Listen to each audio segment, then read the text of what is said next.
This is Module 4, Filtering Data.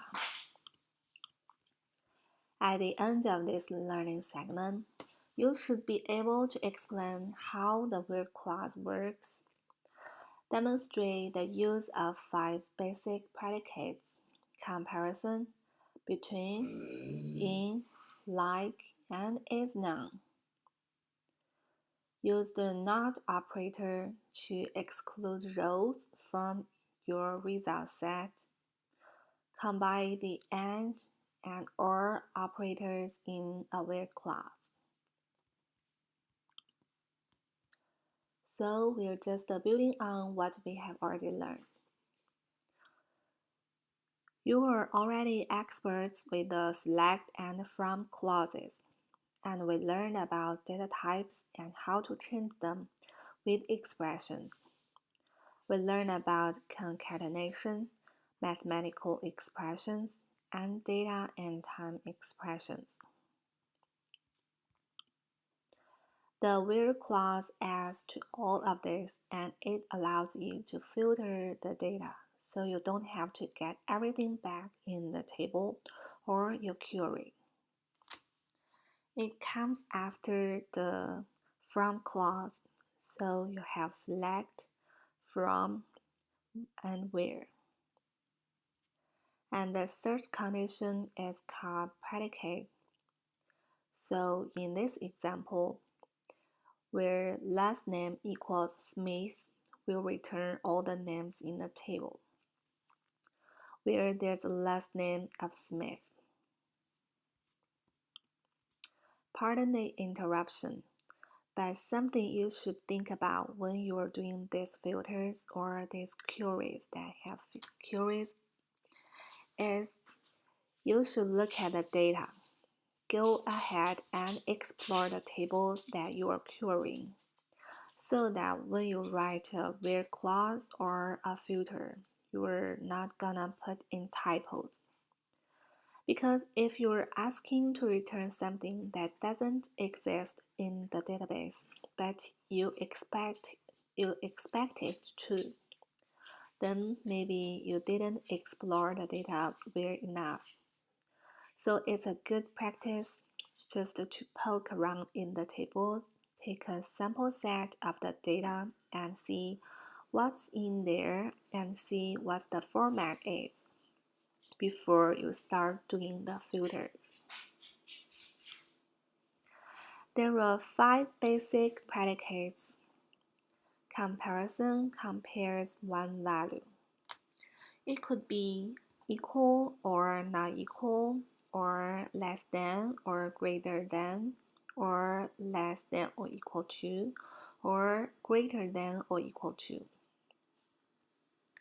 There's a between predicate which looks at a range of values. The in predicate looks at a list of members within parentheses and returns any values that match any of those members in the list. The like pattern is like a wildcard, and is known determines if an expression is actually known. Comparisons equals, not equals, less than, greater than, or less than or equal to, or greater than or equal to. Notice that the not equals in the SQL Server, you can also use the exclamation point equals, but I think it's more common to use the combination of less than, greater than to represent not equals. Ranges. One thing to keep in mind with the ranges is that it will include both the beginning and the end point of the range, so be careful. There's an example where customer ID between 1 and 3, and it will include 1 and 3. It's a good practice and it will take more detail about this in the book. If you have an example, give me a list of students whose last name begin with the letter B. Use some syntax similar to this. The end membership or in clause looks at a list of values between the parentheses, and if any fields or any records match anything in that list, it's going to return it in the result set. The like pattern match, the like percentage is like a wildcard. So in this case, where first name like ORL and then anything after ORL, it will return the value. You can also include it at the beginning. So in this case, anything between LAND and anything after LAND, in this case Orlando, it will return the value. Pattern match is very similar, but it's more explicit. So instead of seeing anything afterwards, in this case, I have just two underscores here. So like G underscore underscore is going to return this name. If the person's name was GER or some more characters than 3, you would not return that value. So this is an example of a bunch of pattern strings. So print it out and it'll give you some example to look at.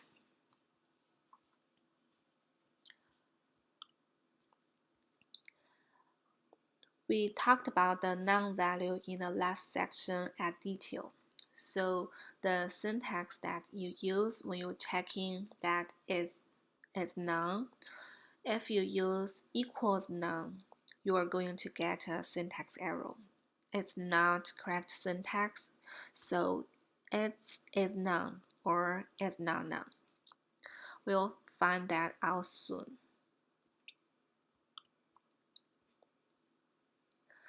And in this case, you can use the word not before an expression, and this excludes the rows from a result set rather than including them. So if they don't meet the condition, they are going to be returned in the result. So where the title not in professor, where the state is not none, so those results gonna return. Multiple conditions. You can have multiple expressions and you can combine ands. So in this case, where first name equals Jim and last name equals Stewart, we get the value in the result set. If you use the OR expression, then any condition can be met. So in this case, where first name equals Jim or last name equals Stuart, we get this result. So these records pass the first condition, so they are returned, and this passed both, so it returned. You can also combine ands and the ors. So in this case, where color equals black or color equals red, and this price less than 30 will give you this result set. There is not one way to do each of these conditions or each of these queries, so you have some choices, which is kind of nice. So this is an example. Date hired between 2007 October 1st and 2007 October 31st date. Or date hired greater than or equals to 2007 October 1st and date hired less than or equals to 2007 October 31st. State in California, Oregon, or Washington State, or state equals to California, or state equals to Oregon, or state equals to Washington. Those are all valid. City not equal Seattle, and city not equal Redmond, or city not in Seattle, Redmond. So you will got choices, which is nice. So just a reminder, when you are doing these queries in your filtering the data, take a look at the data that's in the table so that what you get back is actually what you expect.